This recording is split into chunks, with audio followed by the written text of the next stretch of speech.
Hello sir, வணக்கம். Welcome to சதா garden. மாடிக்கு வந்திருக்கோம். மாடி செடி கொடிகளை பார்த்துட்டு இருக்கோம். ரோஸ் இவ்வளோ அழகழகாக பூத்துருக்குன்னு பாருங்கள். இதெல்லாம் பார்க்கும்போது ரொம்ப சந்தோஷமாக இருக்குது. இந்த பாருங்கள், இங்கே ஒரு ரோஸ் எப்படி வந்திருக்குன்னு பாருங்கள். ஒரே செடியில் 3 மொட்டுக்கள் கொத்து கொத்தாக எவ்வளோ கனமாக வந்திருக்குன்னு பாருங்கள். இதுக்கெல்லாம் நம்ம பயன்படுத்துகிற ஆர்கானிக் உரங்கள் தாங்க காரணம். அப்படி என்ன ஆர்கானிக் உரங்கள் பயன்படுத்துகிறோம் அப்படின்னு நீங்கள் கேட்குறீங்க. இங்கே பாருங்கள், இப்போ இன்றைக்கி உங்களுக்கு ஒரு சூப்பரான ஒரு உரக்கரைசலை தயாரிக்க சொல்லிக் கொடுக்க வந்திருக்கோம். அப்படி என்ன உரக்கரைசல் அப்படின்னா, இன்றைக்கி வீட்டில் வாழைக்காய் துருவல் பண்ணுறதுக்காக வாழைக்காய் வேக வச்சாங்க. அந்த வாழைக்காய் தண்ணி எடுத்திருக்கோம். அந்த வாழைக்காய் மேலே உள்ள தோலை எடுத்திருக்கோம். அதுக்கடுத்து என்ன எடுத்திருக்கோம்னா வெங்காயத்தோல், பூண்டு தோலை எடுத்திருக்கோம். அதுக்கடுத்து என்ன எடுத்திருக்கோம்னா பழைய சோறு, மிஞ்சி போன பழைய சோறு, தூக்கி போடுற சோறை எடுத்திருக்கோம். இந்த மூணையும் வச்சு நம்ம ஒரு சிறப்பான கரைசலை செஞ்சுருக்கோம். அந்த சிறப்பான கரைசலை தான் இன்றைக்கி உங்களுக்கு நாங்கள் வீடியோவில் காமிக்க போகிறோம். இந்த சதா கார்டன் உங்களுக்கு பிடிச்சிருந்தா சதா கார்டன் சேனலுக்கு ஒரு லைக் பண்ணுங்கள், ஒரு சப்ஸ்கிரைப் பண்ணுங்கள், அப்படியே ஒரு ஷேர் பண்ணுங்கள், அப்படியே அந்த ஹைப் பட்டனையும் தட்டி விடுங்க. வாங்க வீடியோக்குள்ளே போகலாம்.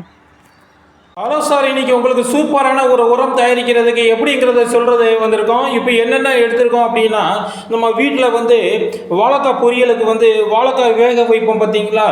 வாழைக்காய் பொரியல் வேக வச்ச பின்னாடி அந்த தண்ணியை எடுத்திருக்கோம். இந்த பாருங்கள், வாழைக்காய் வேக வச்ச தண்ணி. அந்த வாழைக்காய் வேக வச்ச பின்னாடி அந்த வாழைக்காய் தோலை உரிப்பீங்க பார்த்தீங்களா, அதை நான் அப்படியே கட் பண்ணி போட்டிருக்கோம். இந்த பாருங்கள், கட் பண்ணி போட்டிருக்கோம். அதோடு நாங்கள் என்ன பண்ணியிருக்கோம் அப்படின்னா வெங்காயத்தோல், பூண்டு தோலை சேர்த்துருக்கோம். இதை சேர்த்து நம்ம அப்படியே ஊற வச்சுருக்கோம். இது 2 நாளாக ஊறிட்டு இருக்கு. இது அப்படியே இருக்கட்டும். இன்னொன்று, நம்ம சூப்பரான ஒரு பொருள் எடுத்திருக்கோம். நம்ம எல்லாமே வீட்டில் தேவையில்லை தூக்கி போடுற அந்த பொருட்களை பயன்படுத்தி தான் நம்ம உரம் தயாரிக்கிறோம். அதனால் நம்ம மாடிக்கு எந்த உரமும் வெளியே வாங்குறதில்ல. நம்ம வீட்டில் தயாரிக்கிற இந்த ஆர்கானிக் உரங்களே எங்களுக்கு சிறப்பான பலனை கொடுத்துட்டு இருக்கு. எங்கள் மாடி தோட்டம் இவ்வளோ அழகாக பூக்கள் கொத்து கொத்தாக பூக்கிறதுக்கும், காய்கனிகள் வர்றதுக்கும், இலைகள் பசுமையாக இருக்கிறதுக்கும் வேற ஒன்றும் காரணம் இல்லைங்க. நம்ம வீட்டில் பயன்படுத்துகிற இந்த ஆர்கானிக் உரங்களை பயன்படுத்தி நம்ம செடியை வளர்க்குறதாங்க. நீங்களும் இதே ஆர்கானிக் உரங்களை பயன்படுத்தி பாருங்க. ஒன்றும் இல்லைங்க, அந்த வாழைக்காய் வேக வச்ச பின்னாடி, வாழைக்காய் பொரியல் வேக வச்ச பின்னாடி அந்த தனியை கீழே தானே கொட்ட போகிறீங்க. அதை நம்ம எடுத்து வச்சுருக்கோம். அந்த உரிச்ச வாழைக்காய் தோலை என்ன பண்ண போகிறீங்க, குப்பையில் போட போகிறோம். அது ஏன் குப்பையில் போடணும், இந்த கட் பண்ணி உள்ளே போட்டோம். வெங்காயத்தோல், பூண்டு தோல் இதில் ரொம்ப இருக்குங்க, பாஸ்பரஸ் பொட்டாசியம் இருக்குங்க, அதையும் இதில் போட்டோம். அதுக்கடுத்து என்ன பண்ணியிருக்கோம்னா பழைய சோறு மிஞ்சி போனது. இங்கே பாருங்கள், 3 நாள் மிஞ்சி போன இந்த பழைய சோறை எடுத்திருக்கோம். இங்க பாருங்க, சோறு நொந்து போய் கிடக்கு பாருங்க. இதில் அமிலத்தன்மை கூடியிருக்கும். இதனால் நமக்கு பாக்டீரியாக்கள் அதிகளவு இருக்கும். இது மண் வளத்தை அதிகளவு பாதுகாக்கும். இதை நம்ம செடிக்கு ஊற்றுறதுனால செடிக்கு ஒரு பாதுகாப்பு, மண்ணுக்கு ஒரு பாதுகாப்பு. செடி மேலே இது தொளிக்கிறதுனால நம்ம பூச்சிகள் அழியும். ஏன்னா இதில் அமிலத்தன்மை இருக்கிறதுனால அந்த வெள்ளை பூச்சிகள் அழியும், புழுக்கள் சாகும். இதில் பொட்டாசியம் சத்து ரொம்ப இருக்கிறதுனால செடிக்கு அதிகளவு பலனை கொடுக்கும். பூக்கள் கொத்து கொத்தாக காய்க்கிறதுக்கு உதவும். இதுவும் நம்ம வீட்டில் வேஸ்ட் ஆனது தாங்க. இது கீழே கொட்டுறது தாங்க. இதையும் நம்ம உரமாக பயன்படுத்த போகிறோம்.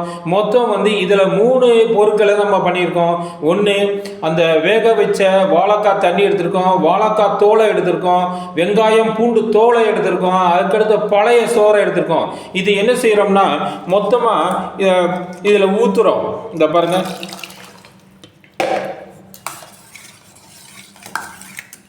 இதில் ஊற்றியாச்சு. இதை என்ன செய்ய போகிறோம்னா ஒரு டப்பாவில் போட்டு நம்ம மூடி வைக்க போகிறோம். மூடி வச்சு 3 நாள் கலந்து அதை உரமாக பயன்படுத்த போகிறோம். இதில் என்னென்ன இருக்குன்னா செடிக்கு தேவையான பொட்டாசியம் இருக்குது, பாஸ்பரஸ் இருக்குது, செடிகள் அதிகளவு வேகமாக வளர்கிறதுக்கு, பூக்களை கொடுக்கறதுக்கு நைட்ரஜன் சத்து இருக்குது. அதே மாதிரி பூக்கள் நல்ல கலர்ஃபுல்லாக கொடுக்கறதுக்கு தேவையான பாஸ்பரஸ் இருக்குது. எல்லாமே இது இருக்குது. நைட்ரஜன், பொட்டாசியம், கால்சியம், பாஸ்பரஸ், அது மட்டும் இல்லை மினரல்ஸ் இருக்குது. எல்லாமே நம்ம செடிக்கு தேவையானதாங்க. இதை நம்ம 3 நாள் ஊற வச்சு அப்புறம் பார்க்கலாம். இதுக்கு ஒரு கண்டெய்னர் நம்ம கொண்டு வர போகிறோம். அதில் இது ஊற்றி மூடி வைக்க போகிறோம். அது என்ன செய்ய போகிறோங்கிறத பார்க்கலாம் வாங்க.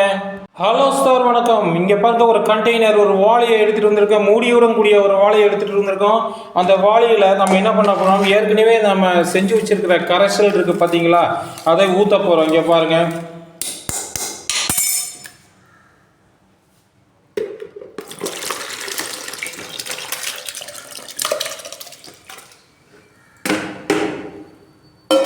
எப்படி இருக்குது பாருங்கள். இதை ஊற்ற போகிறோம். இப்போ இது என்ன பண்ண போகிறோம்னா, இன்னும் கொஞ்சம் தண்ணியை கலந்து ஊற்றி இதை நம்ம மூடி வைக்க போகிறோம். 3 நாள் கழித்து இதை நம்ம பார்க்க போகிறோம். இது எப்படி இருக்குது அப்படிங்கிறத 3 நாளில் நமக்கு இதனுடைய சத்துக்கள்லாம் இறங்கியிருக்கும். இது நமக்கு எப்படி இருக்குது அப்படிங்கிறத தெரிஞ்சிடும். இதை என்னென்ன செய்ய போகிறோம் அப்படிங்கிறத கொஞ்சம் பாருங்கள். இப்போ இதில் உள்ளது ஃபுல்லாக இதில் ஊற்றிட்டோம். இப்போ நம்ம வேறு ஒன்றும் செய்ய தேவையில்லைங்க. இந்த 3 நாளும் ஒரு தடவை வந்து கலக்குங்க. இது மாதிரி கலக்கி வைங்க, அவ்வளோதாங்க. இந்த பாருங்கள், அரிசி அதாவது சோறு இருக்குது, பழைய சோறு இருக்குது, வாழைக்காய் தோல் வேக வச்சது இருக்குது, வெங்காயத்தோல் பூண்டு தோல் இருக்குது. அதோடு நம்ம என்ன பண்ணியிருக்கோம், அந்த வாழைக்காய் தோல் வேக வச்ச தண்ணியை ஊற்றிருக்கோம். எல்லாமே சத்துக்கள் நிறைஞ்சதுங்க. இதை வந்து அப்படியே நம்ம கண்டெய்னரை மூடி வைக்க போகிறோம். மூடி வச்சு நம்ம 3 நாள் கழித்து பார்க்க போகிறோம். 3 நாள் கழித்து பார்க்கலாம், இது எப்படி இருக்குன்னு பார்க்கலாம் வாங்க.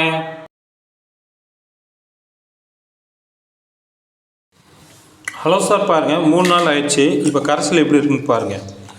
நல்லா புளிச்சு போயிருக்கு. இந்த கரைசலை வடிகட்டி கொஞ்சம் ஸ்ப்ரே பண்ண போகிறோம்.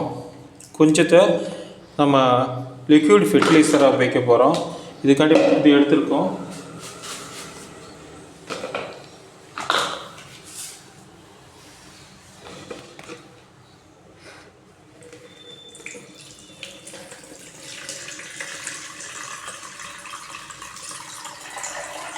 இது வடிகட்டுறோம்.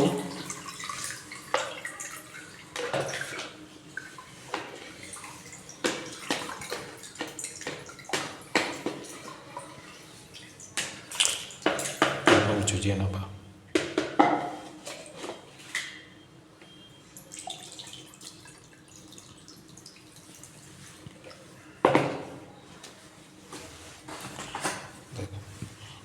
இதில் கொஞ்சம் தண்ணி ஊற்றி வச்சிடுறோம்.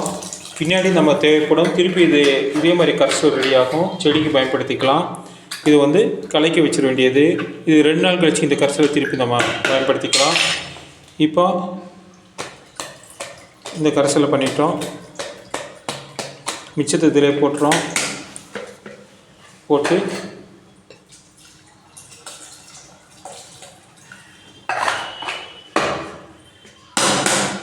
ஊற்றி வச்சிடுறோம், மூடி வச்சிடுறோம். இதை கரைசலை மாடி கொண்டு போகிறோம். மாடிக்கு போய் செடிக்கு ஸ்ப்ரே எப்படி பண்ணுறோங்கிற பார்க்கலாம் வாங்க. அவ்வளோ சார். இப்போ வந்து அந்த வடிகட்டினதை வந்து ஃபில்டரில் எடுத்துக்கிறோம். ஃபில்டரில் ஏற்கனவே தண்ணி எடுத்துட்டோம். மிச்சத்தை இந்த வாழையில் தண்ணி இருக்குது, அதில் ஊற்றிட்டோம். எப்படி இருக்குது பாருங்கள், டிகேஷன் மாதிரி இருக்குது பாருங்கள். இது செடிக்கு கொஞ்சம் ஊற்றினாலே போதும். இப்போ இதை லாக் பண்ணி இதை ஸ்ப்ரே பண்ணிக்கலாம்.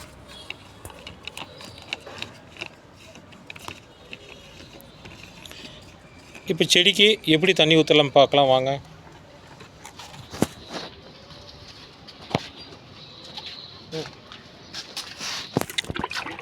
இது மாதிரி சின்ன ஏற்கனவே தண்ணி இருக்கிறதுனால கொஞ்சம் ஊற்றினா போதும்.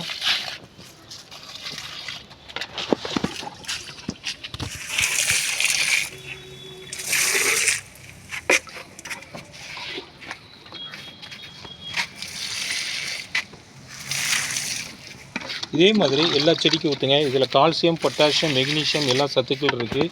செடி சிறப்பாக வளர உதவும்.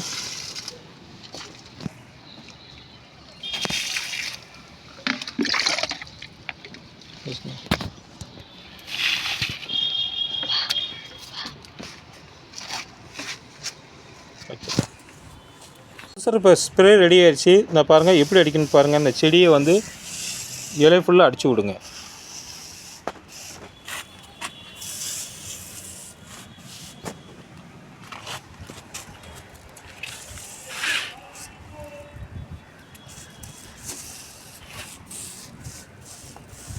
இதே மாதிரி செடி ஃபுல்லாக அடித்து விடுங்க.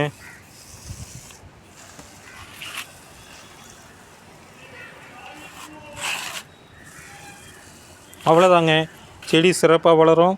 இதே மாதிரி நீங்கள் கலவையை ரெடி பண்ணி உங்கள் தோட்டத்தை வளப்படுத்துங்க. இந்த பதிவை உங்களுக்கு வழங்கியது சதா கார்டன்.